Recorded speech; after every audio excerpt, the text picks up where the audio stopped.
to doohickey. So a police officer was arrested for excessive force, and the prosecutor had information that would help him defend himself, and the prosecutor didn't turn it over. Is that the story? I believe so, yes.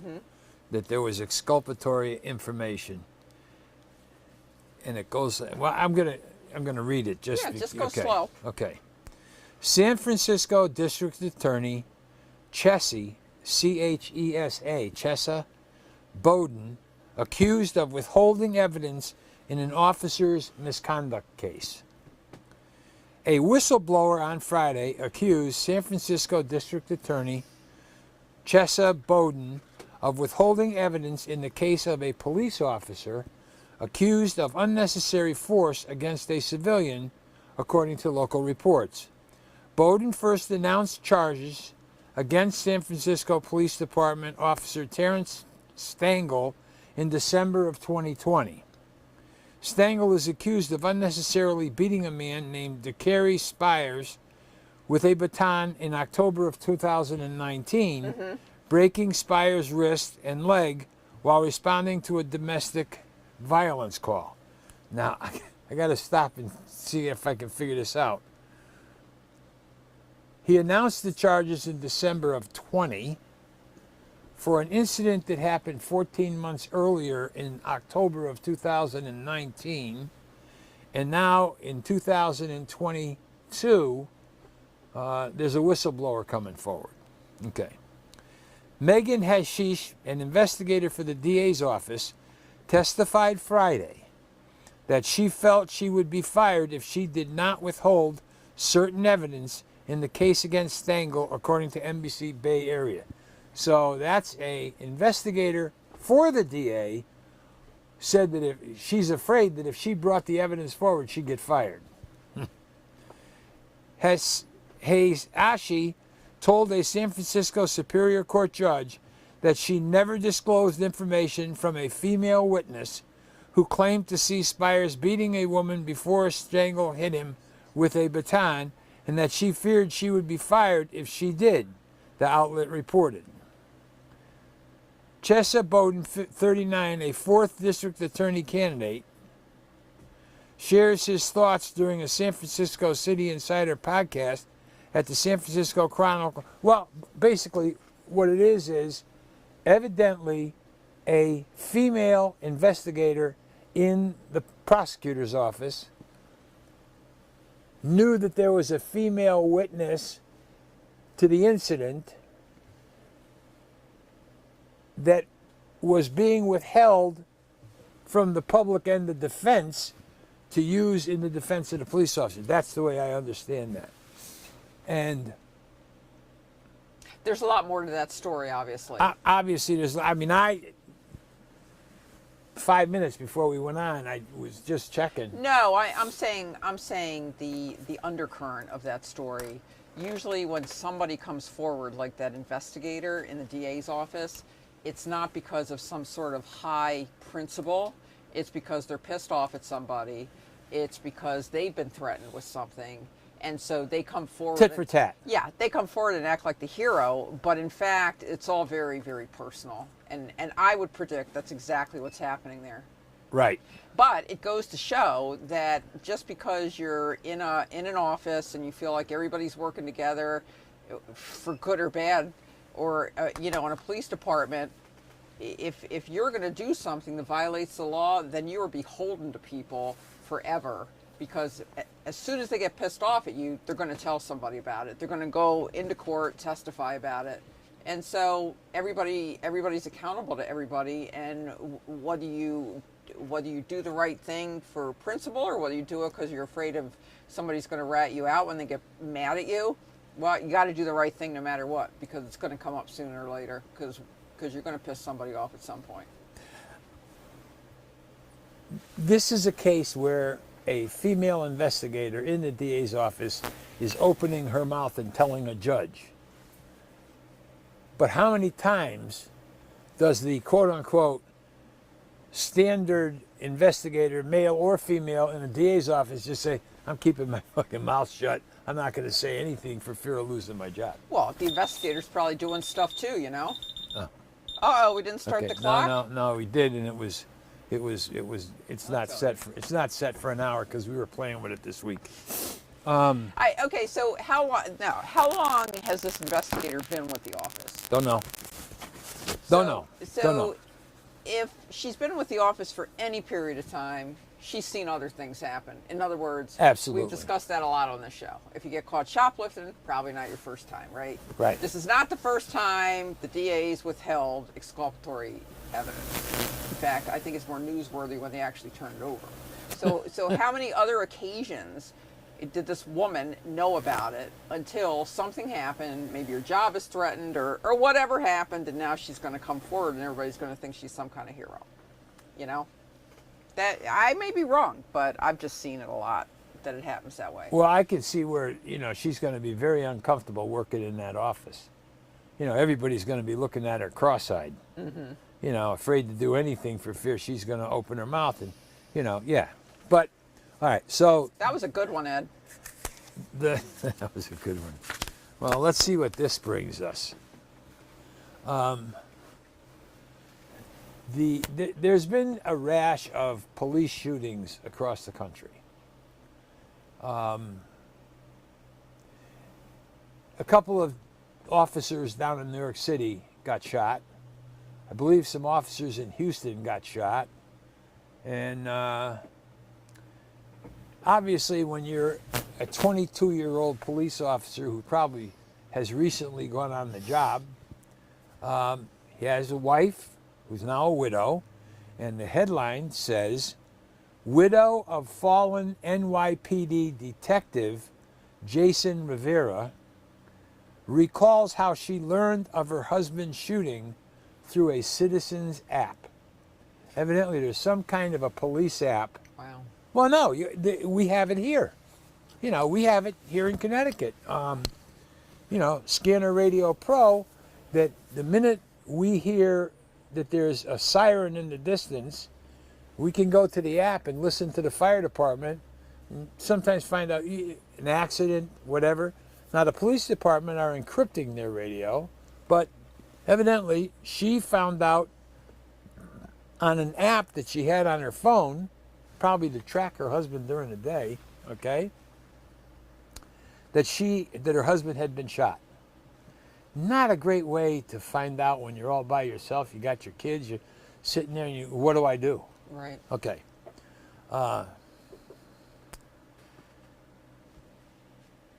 And the same widow, fallen NYPD detective Jason Rivera's grieving widow, calls out the Manhattan DA Bragg in a heartbreaking eulogy. Now, I'm looking at, obviously, Fox, who's reporting this. And there's two articles about this widow, how she found out about her husband. Right. And now she's going after the DA because everybody has been saying that there's a lot of people that believe that law enforcement should be involved in catch and release. No bond. Just, you arrest them, you just let them go. Okay? And I don't, that doesn't fly with me. Catch them and just let them go. Well,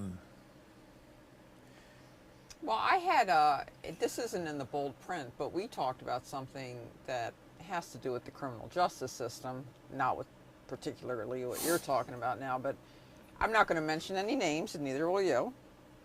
But I had an experience in court this week that was very, very discouraging. Oh. And we talked about it. So there, in Connecticut, as I presumably in every other state, there are programs, and they're called diversionary programs. And people are eligible for these programs if they've never been arrested before, or they've never been convicted before, if it's not such a crime that is so serious that the program's not available. Did you want to say something? I just want to put it into probably more basic terms. Mm-hmm. When you get arrested, you're heading to court. And when you get to court, you're heading to either be exonerated or somehow convicted, or there's going to be a resolution in the courthouse to what you've done or why you're there. And when you say that a diversionary program, it means I'm accused of doing something, whether I did it or not. I have evidence that I didn't do it, and the prosecutor maybe looks at it but doesn't want to drop the charges because he wants to protect law enforcement, and they divert you down a different path that the door opens out of the courthouse without a conviction if you do what you're supposed to do. But yeah, and in a lot of cases, it's great. It sounds great, doesn't it? You make a mistake, you're a law-abiding, contributing member of society. You make a mistake and you atone for it, and you're put on some kind of period where if you get through that and you don't commit any more crimes, or you're not arrested, I should say, then the case is dismissed. Now, in some cases, like in Florida, you were involved in something where you actually pleaded, correct? I plead. And then they somehow revoke it later on. Here's what happens. In Florida, I was offered a program called withhold adjudication. Right. In other words, they said to me that I had to go into the courtroom in front of the judge and plead guilty. Mm-hmm. And the judge found me guilty. And say he writes on a piece of paper, this is the order of the court, Mr. Pruda is guilty as charged. He folds it up in so many words, puts it in his pocket, and walks around with it, never filing it with the clerk.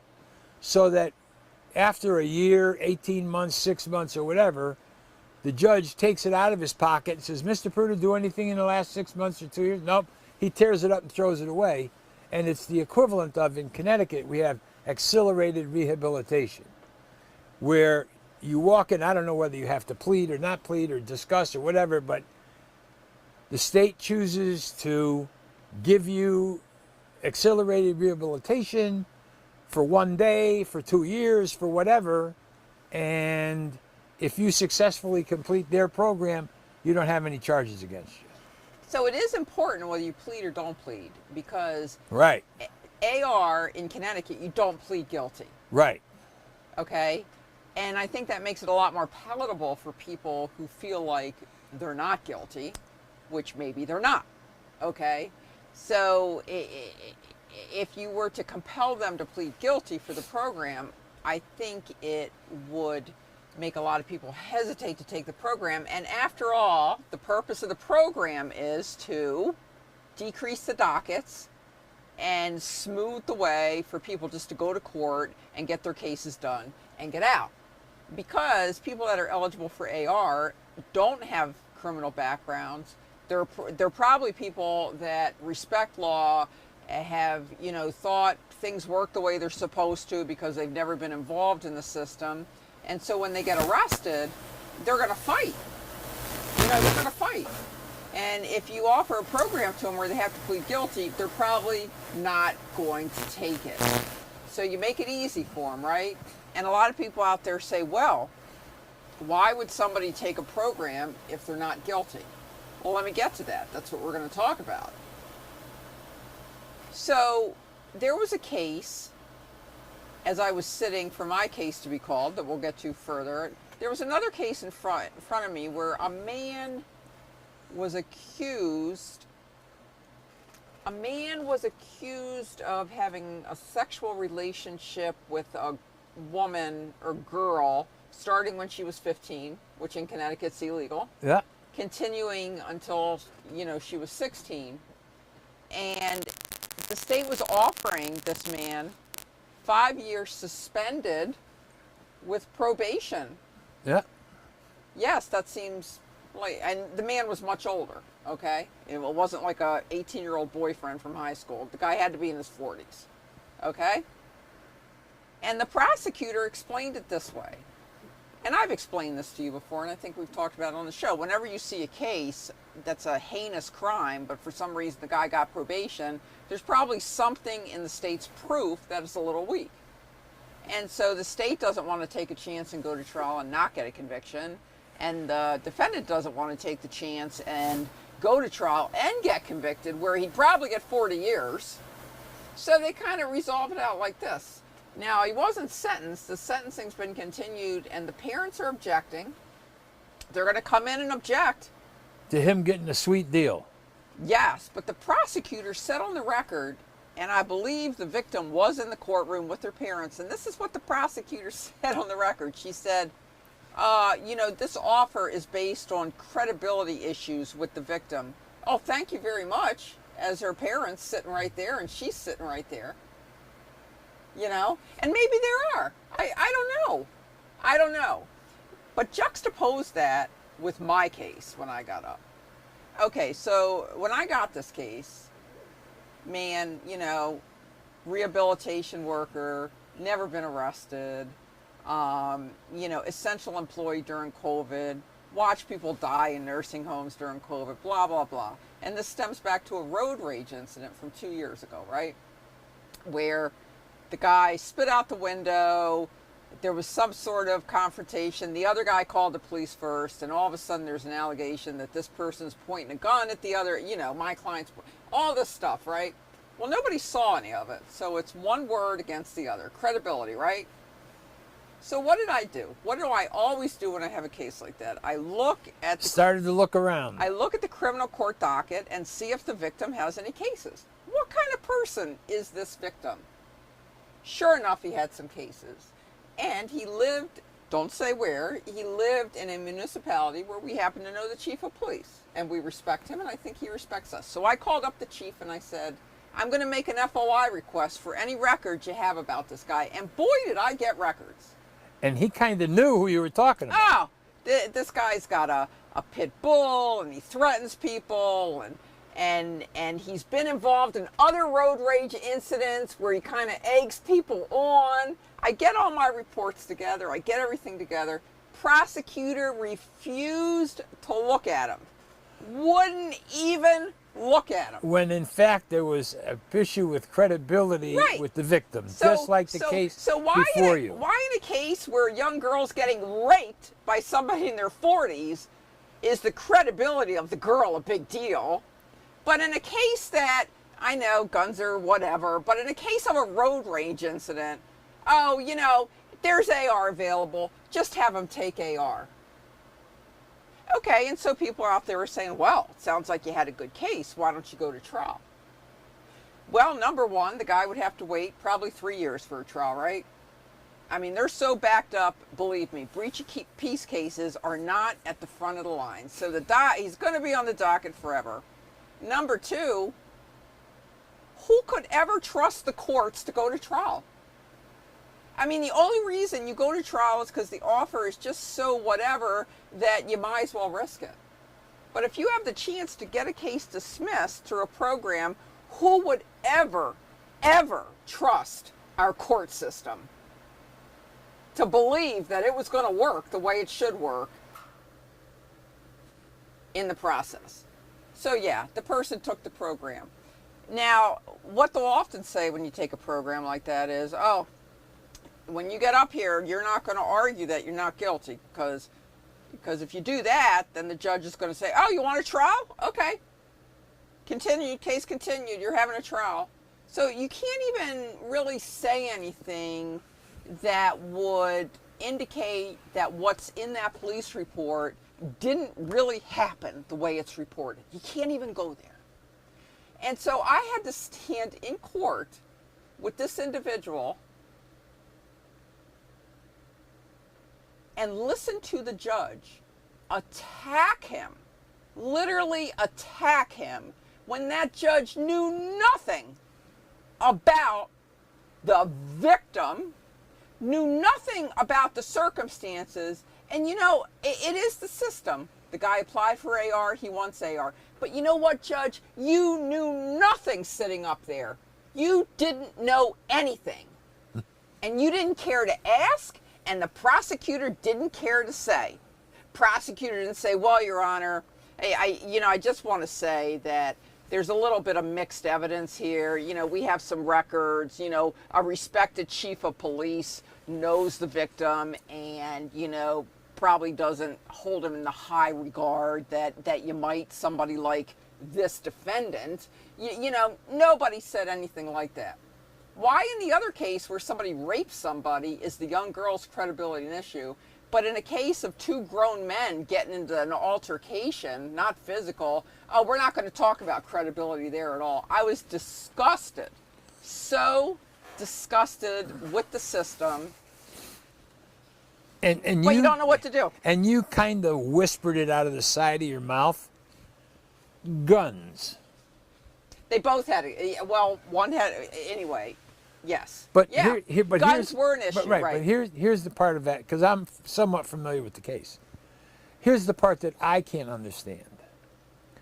Why hasn't the other individual who's had multiple issues with road rage and been involved in whatever, why hasn't he been revoked? Why hasn't he said you can't carry a firearm? Well, can I let you know something? When the case started, obviously I looked him up, and he had cases pending. No cases pending the other day when I went to court. He got all his cases dropped.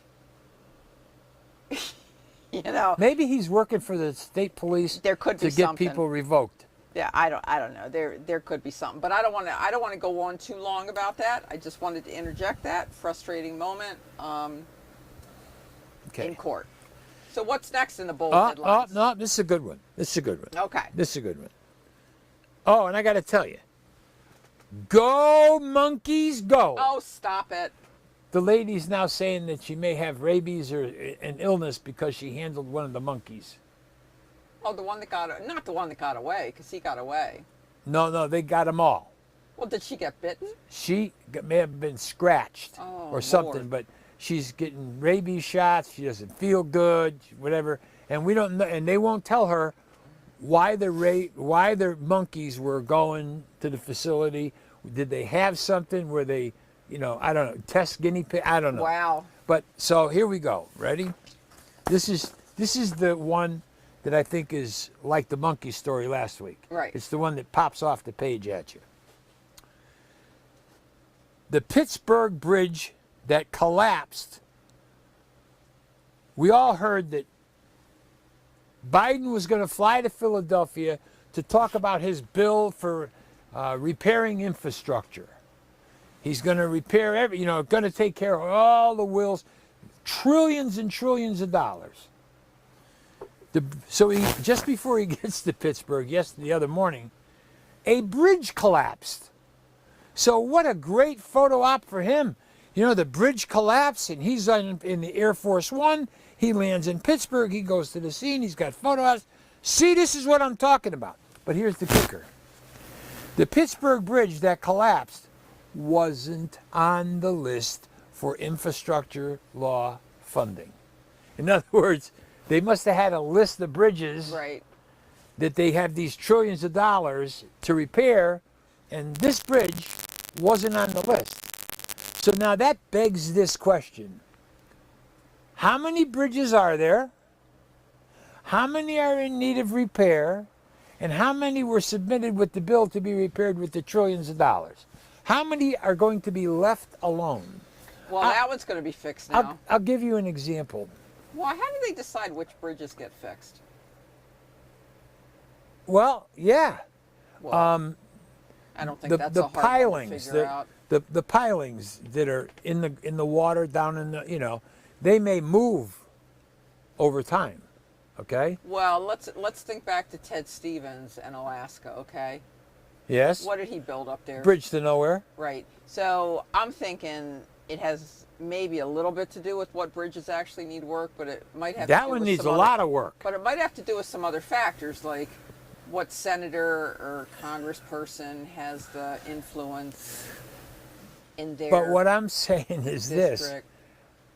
How embarrassing must that be for the current administration to be out hawking all of this money for infrastructure, have a bridge collapse in the community that you're in, the city you're going to, and then when you're standing there saying, "Oh yeah," somebody in the crowd says, "But sir, this bridge wasn't on the list, and it fell down." Right.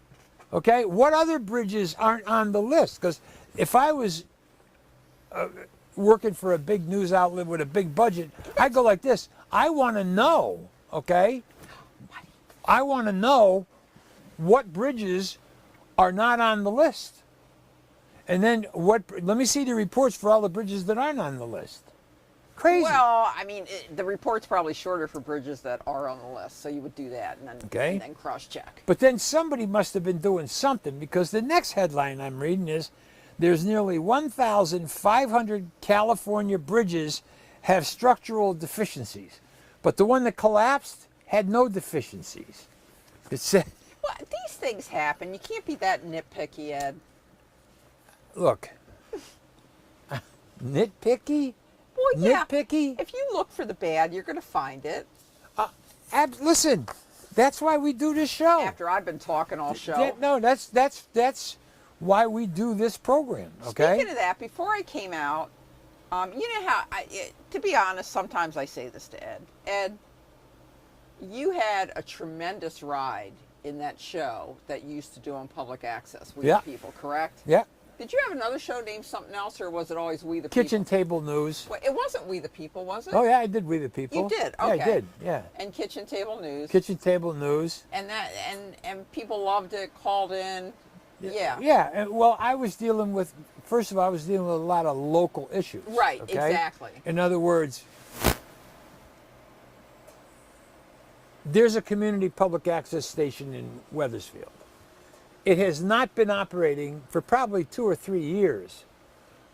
You go through an election. They're painting it. You go through an election cycle, and a council gets voted into office, a mayor gets appointed, a new manager gets appointed, the old manager gets fired, the police chief gets let go, a new police chief comes in. There's people in this community who have thoughts and feelings about what's going on, but no place to vent. Well, that's where we disagree. I think the big change since you did your shows is that there are so many places to vent now. Facebook, please, I don't need to name them all. They're all out there. There are a lot of places to vent now. And there are people that are venting. Okay? Absolutely. There are people who are venting. And, it could be what's going on in Vero Beach, Florida. And people post things. Yeah. Maybe a store was bad to a customer, or a police officer did something, whatever. They have the ability to vent. But what I'm saying is, if you get the right amount of subscribers and followers, for example, I hope we're going out to News Now Houston, and I hope we're going out to News Now San Diego, and asking those viewers to subscribe to our channel also, okay, and participate in our discussions if they have something to say or to add. That's it. That's it. And a lot of the shows that you watch now are not live. That's right. And before I came out, I was listening to this YouTube channel that I listen to. It's called Capital SAWS. It's all capital letters. And the gentleman, what he does is he makes comments on businesses and how they effectively or ineffectively communicate, I guess. And he was talking about something called Clubhouse, which I'd never heard of. And it's supposed to be very exclusive, invitation only. But it's people who get together and talk like a radio show live, and the audience that calls in is only by invitation, but it's a bunch of people. And I thought, well, we're kind of being circular here, aren't we? We're kind of, because they were talking about how it's like an old-time radio show where people call in and stuff, and I thought, we're kind of going circular, back to that, the way it used to be. I believe that there are some people who would like their opinions heard. And I'll give you an example. I've been following, not every day, the goings-on of the January 6th committee. Who they're subpoenaing, who's being charged, who's pleading guilty. You know, the people, the quote unquote, what do they call insurrectionists? Okay, on the 6th. And someone I was listening to got into a discussion about the demographics of what happened that day. You know, like a woman was talking about similar situations, and she was from Northern Ireland, and she's getting a what do you call it? I guess she's studying for a PhD, and she said it was on Bill Maher. Okay, she came out and said there were only 400 radicalized members of the Irish Republican Army. There were a lot of people on the periphery who supported what they were doing, but there were only 400 members of the IRA that wreaked havoc through Great Britain. Mm-hmm. So you have to sit back and say to yourself, wait a minute, a very small number of people are the people who may have organized or got violent on the 6th, and then everybody is like the Pied Piper. They all start following. They're followers, not leaders. But I sit back and say to myself, 2021, January 6th, April 19th, 1775 on a green in Lexington, okay? There was a handful of people who stood up against the British on the green in Lexington. There was a handful of people that were down at the Capitol that day thinking about regime change or change of government or doing whatever, okay?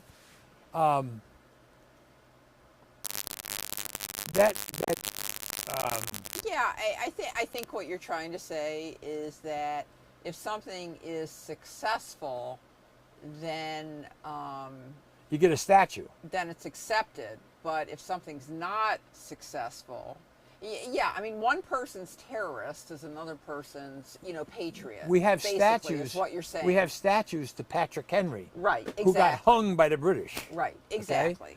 Now the British did not recognize him as a hero.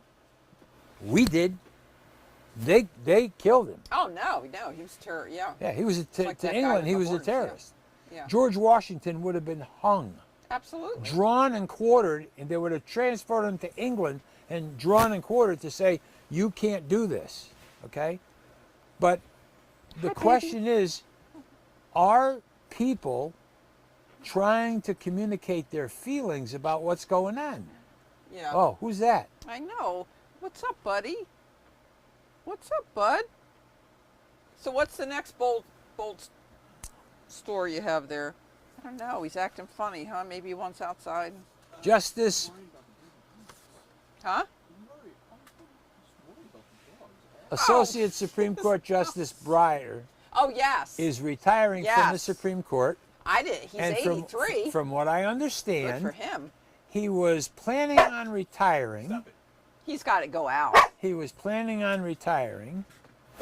And wasn't ready to announce it. And someone leaked it and kind of forced him to say, I'm retiring. But now Breyer says, I don't want to retire until I see who my replacement is.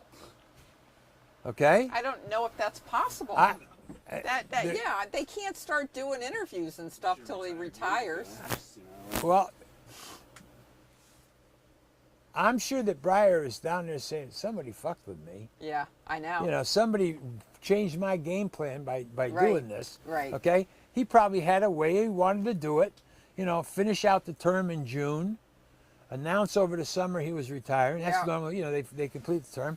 But now, what are you saying now? He's a lame duck until the end of the session? Yeah, I was just thinking about that. I mean, there really isn't a lame duck because, I mean, he still gets a vote in a case, and the case is still decided that way. So, I mean, their but strategy, though. but here's the part that concerns me.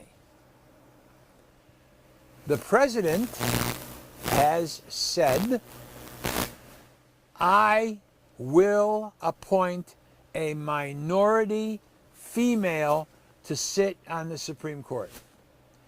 He just cut the country in half sexually and said, if you're a male, you don't have a snowball's chance in hell of Yeah, being I don't know if that applies anymore, Ed.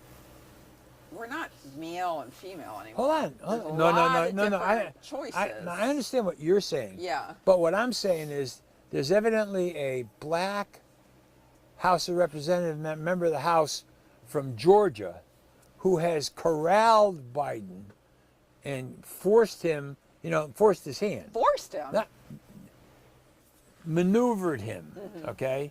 And it came down to... hopefully she's not getting her hair smelled. Yeah. Ugh. But what I'm saying is, how can you say today the Supreme Court is about to take up affirmative action in our colleges? In other words, Harvard and Yale have minority affirmative action programs to bring people in, okay? And now the court is going to say whether that's legal or not, whether that's constitutional to say we're going to prevent you from going to college here because of your whatever, okay? But getting back to January 6th, the guy, representative, was his name Brown, the guy from down south. When they took over the House of Representatives and had a sit-in. Oh, I know. You okay, always go back to that, Ed. How can it be possible offended. for them? That's my house. It is a little bit different. I don't You think know they something? were destroying You know property. something? You know something? Yeah. It is a little bit different. Yeah. And it probably wouldn't have been as violent if they just said, well, fine. You can come in and have your protest inside. Well, you want I to don't sit, know. whatever. Who knows? Okay, we don't know. So I just wanted to say that this bullshit. It is. It's bullshit. Okay. Now. Oh, here. Okay. Now we have a situation. An American woman, a former Kansas resident, accused of leading an all-female ISIS battalion. Kansas woman is charged with a variety of terrorist activities inside and outside of the United States. So there was some woman sided with ISIS in their fight in Syria for, Muslim, whatever. And she must have gone over there and she's rose through the ranks. And she's in charge of a female battalion of terrorists. Okay? So I'm sitting back saying to myself, okay, why don't we have a death penalty?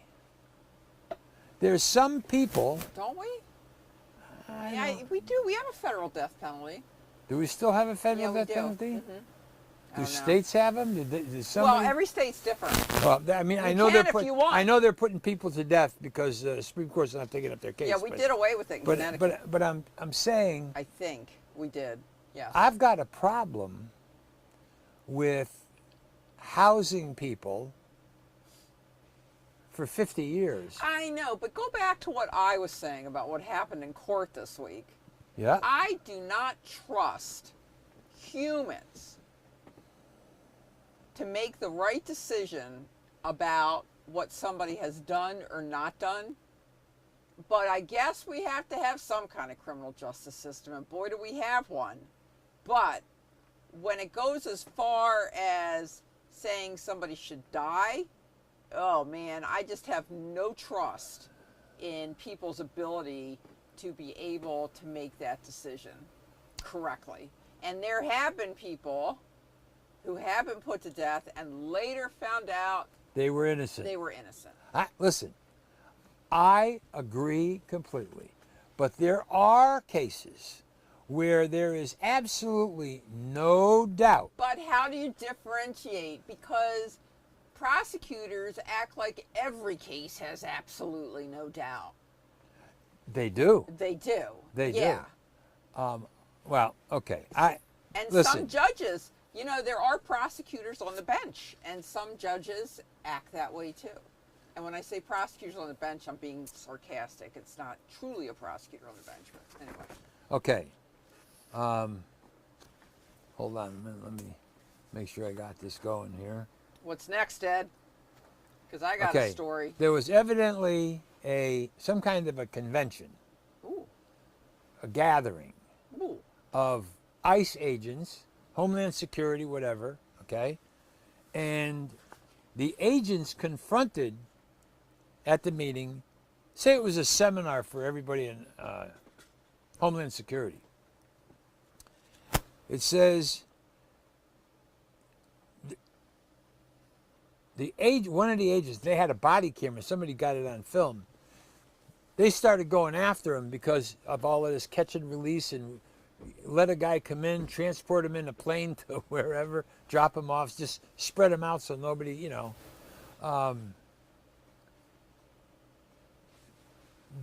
multiple agents said that they have been prohibited from using the term illegal aliens.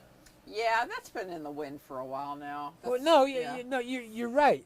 In other words, we want to control the narrative, and the less illegal aliens is used, undocumented is the word, but correct? by refraining from using that term, it's like the term disappears, and it's not used anymore. It doesn't excite people that there's an illegal alien in our neighborhood. Well, okay, which came first?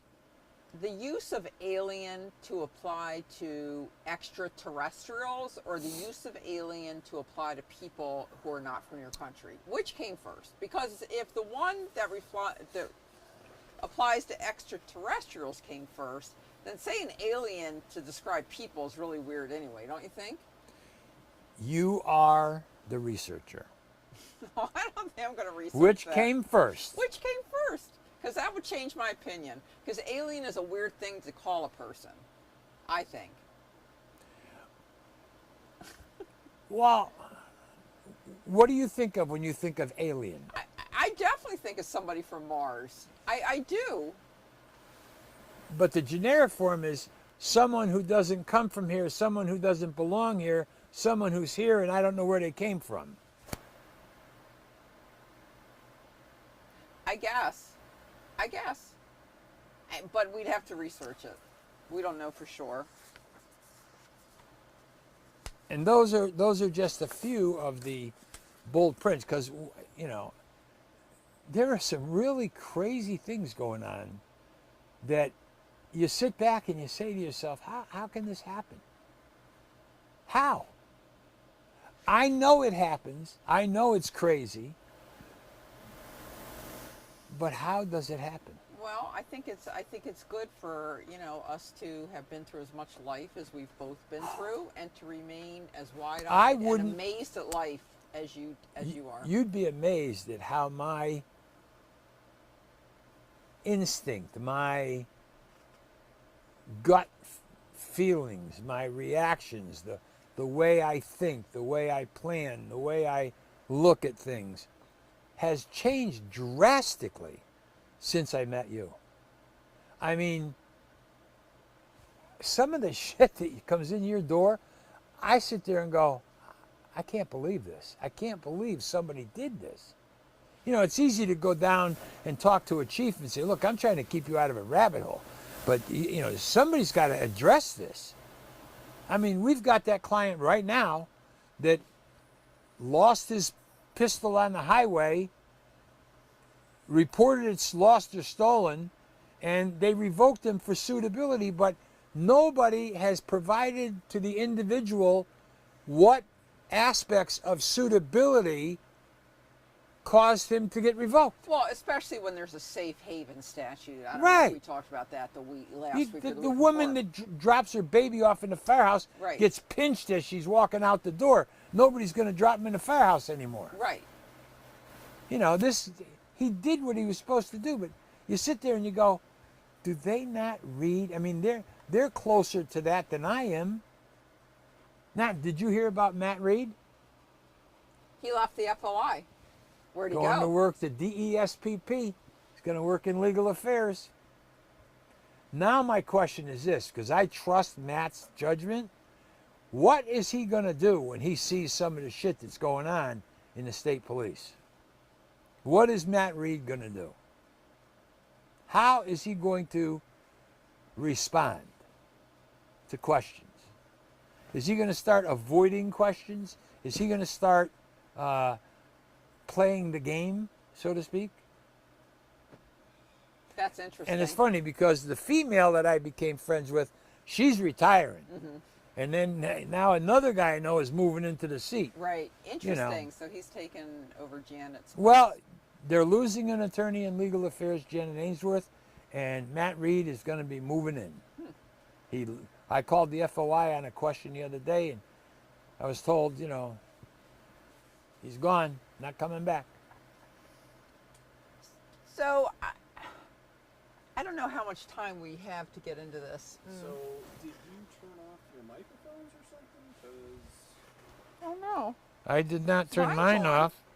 It's blinking. Yours is blinking? Yeah. It shouldn't be blinking. Level, limit. yeah, I mean, I'm working. Do we have audio? yeah. Well, I'm seeing it. The levels here, but I'm not hearing it. You know what? We should have called Annabelle and had her watch. Oh, never mind. Okay. Totally, yeah, we're working. I Okay. just did something stupid. Okay. Well, It wasn't us for once.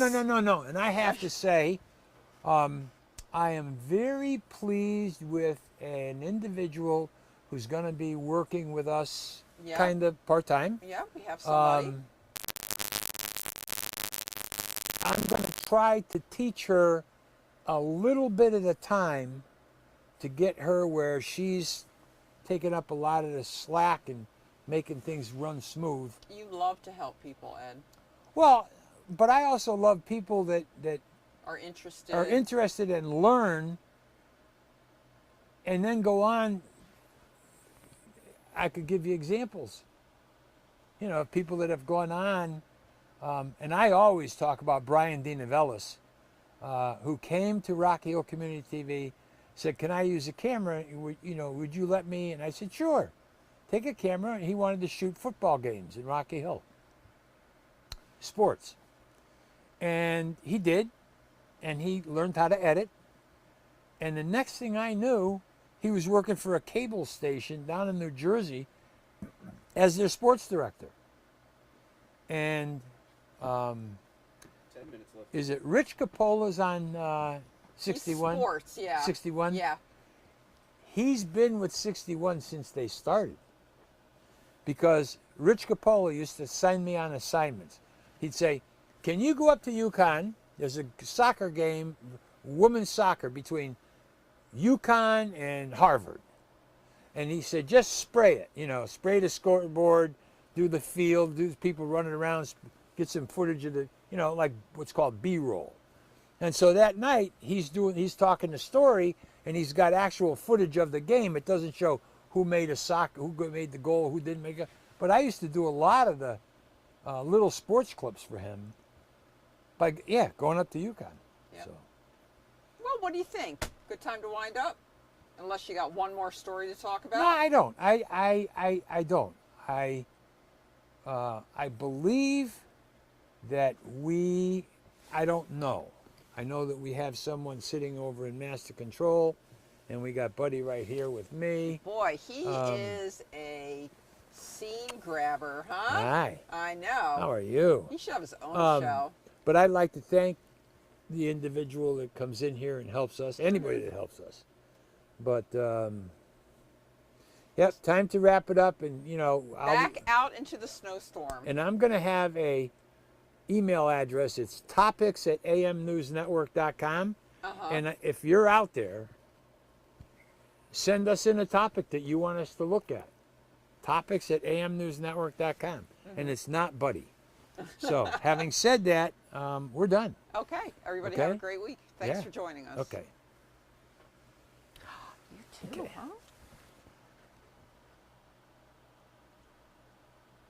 To get him his own chair. Oh, stop it. Yeah.